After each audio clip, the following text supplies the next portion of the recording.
భర్తల నుంచి వేధింపులకు గురయ్యే మహిళలకు అండగా అనేక చట్టాలున్నాయి. మరి భార్యల నుంచి వేధింపులు ఎదురయ్యే మగాళ్ల పరిస్థితి ఏంటి? వాళ్లకు అండగా నిలబడటానికి ఏ చట్టాలు లేవు. అలాంటి మగాళ్లకు అండగా నిలబడడం కోసం పశ్చిమ గోదావరి జిల్లాలో 6 ఏళ్లుగా భార్య బాధితుల పేరిట ఓ సంఘం పనిచేస్తోంది. మహిళలు సైతం ఇందులో సలహాదారులుగా, సభ్యులుగా ఉండడం ఈ భార్య బాధితుల సంఘం ప్రత్యేకత. సామాజికంగా మహిళలు బలహీనులు అన్న కోణంలో దేశంలో అనేక చట్టాలు రూపొందాయి. ఈ చట్టాలతో పాటు మారిన సామాజిక పరిస్థితులు మగాళ్లను బాధితులుగా మార్చుతున్నాయి. చట్టాలు దుర్వినియోగం అవుతున్న సంఘటనలు రోజురోజుకు పెరిగిపోతున్నాయి. ఇలా ఏ నేరం చేయకుండానే కేసుల్లో ఇరుక్కుంటున్న మగాళ్లకు అండగా నిలబడడానికి మాత్రం ఏ చట్టాలు అందుబాటులో లేవు. చిన్న చిన్న కారణాలతో భర్తలను వదిలేసి వెళ్లిపోతున్న భార్యల సంఖ్య పెరిగిపోతోంది. కుటుంబం కోసం, పిల్లల కోసం పరితపిస్తున్న భర్తలకు అండగా ఏ ఒక్కరూ నిలబడడం లేదు. ఇలాంటి దయనీయ స్థితిలో ఉన్న మగాళ్ల కోసం పశ్చిమ గోదావరి జిల్లా పెంటపాడు గ్రామంలో గత 6 ఏళ్లుగా భార్య బాధితుల సంఘం పనిచేస్తోంది. భార్యల నుంచి వేధింపులకు గురవుతున్న మగాళ్లకు ఈ సంఘం అండగా నిలబడుతోంది. బాధిత భర్తల తరపున పోరాడుతోంది.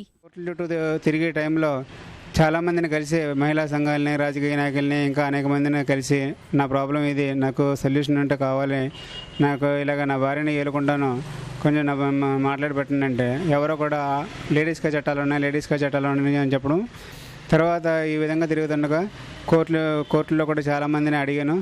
మనం ఈ విధంగా ఏ మహిళా సంఘాల దగ్గరికి వెళ్ళినా, ఎక్కడికి వెళ్ళినా న్యాయం జరుగుతులే కదా, మనమే ఒక సంఘం పెట్టుకుంటే బాగుంటుంది కదా అని చెప్పి మొత్తం అందరం కలిపి ఆలోచించిన తర్వాత 2010 నుంచి మొదలెట్టాము. ఎవరెవరు ఎక్కడెక్కడ ఎలాంటి ఇబ్బందులు పడుతున్నారు ఏంటి అన్నీ చూసుకుంటూ వచ్చాము. తర్వాత 2014లో రిజిస్ట్రేషన్ చేయించడం జరిగింది. తర్వాత మేము సంఘం పెట్టిన తర్వాత దగ్గర ఒక 20 కేసుల దాకా వస్తే ఆ కేసులన్నీ కూడా ఒక్కొక్క కేసు సాల్వ్ చేసుకొస్తున్నాము. మా మిస్సెస్ 3 సంవత్సరాలు అయిందండి వెళ్ళి కాపురానికి రావట్లేదు. నేను కోర్టులో కూడా కేసు వేసాను. జడ్జి గారు కూడా నాకు అనుకూలంగా చెప్పారు. ఆయన కూడా అమ్మాయి 2 వాయిదాల మీద రావట్లేదు. సర్లే ఇలాగా పెంటపల్లిలో లక్ష్మి గారు న్యాయం చేస్తున్నారని తెలిసి ఆవిడ దగ్గరికి వచ్చాను.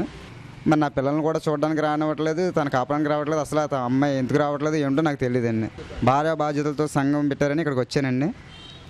నాకు నా భార్య, నా పిల్లలు నాకు కావాలండి. ఈ భార్యా బాధితుల సంఘాన్ని ఆశ్రయిస్తున్న బాధిత భర్తల సంఖ్య క్రమంగా పెరుగుతోంది. కోర్టుల్లో న్యాయం జరగకపోవడం వల్ల భార్యా బాధితులు ఈ సంఘాన్ని ఆశ్రయించి సహాయం కోరుతున్నారు. ఇప్పుడు కోర్టులో చాలా కేసులు చూస్తుంటే ప్రతి దాంట్లోనూ కూడా 100కి 80% లేడీస్దే తప్పు అవుతుంది. అక్కడ ప్రతి దానికి కూడా ఎక్కడికి వెళ్ళినా సరే ప్రతి విషయానికి ఆస్తులు కావాలి, లేదంటే కనుక నాకు డబ్బు కావాలి అని ప్రెజర్ తప్పితే అసలైన న్యాయం కావాలి, నా భర్త నాకు కావాలి, నాకు సంసారం కావాలి అని ఆడది ఒక్కటి కూడా లేదు. నేను ఈ మాట చెప్పకూడదు. ఒక ఆడదాన్ని అయి ఉండి ఆడదానికి సపోర్ట్ చేయకుండా మగవాళ్ళకే ఎందుకు సపోర్ట్ చేస్తున్నానంటే, నాకు నీతి నియమాల మీద నేను ఆధారపడి ఉంటాను. నాకు సత్వరంగా న్యాయం జరగాలి అనే కాన్సెప్ట్తో మాట్లాడుతున్నాను. దీన్ని బట్టి చూస్తుంటే భార్యా బాధితులు అనేవాళ్ళు రోజు రోజుకి ఎక్కువ అవుతున్నారని అనిపిస్తుంది. ఇట్లాంటిది అనేది కొనసాగకుండా మ్యూచువల్ అండర్స్టాండింగ్ తోటి భార్యాభర్త అనేవాళ్ళు ముందుకు సాగితే బాగుంటుందని నేను ఎంతగానో కోరుకుంటున్నాను. దానికి తగినట్టుగా ఈనాడు వీళ్లకు వ్యతిరేకంగా అంటే మగవాళ్లను సపోర్ట్ చేస్తున్నామని కాదు, న్యాయం అనేది గెలవాలని మేము వాంఛిస్తున్నాము. ఈ భర్తలు చెప్పే దాంట్లో కూడా వాస్తవాలు ఉన్నాయండి. మా ఆడవాళ్ళు అని చెప్పేసి మా ఆడవాళ్ళలో తప్పులు ఉంటాయి, మగాళ్ళలో కొంతమంది రైట్లు ఉంటాయి, మగాళ్ళలో తప్పులు ఉంటాయి, ఆడవాళ్ళలో రైట్లు ఉంటాయి.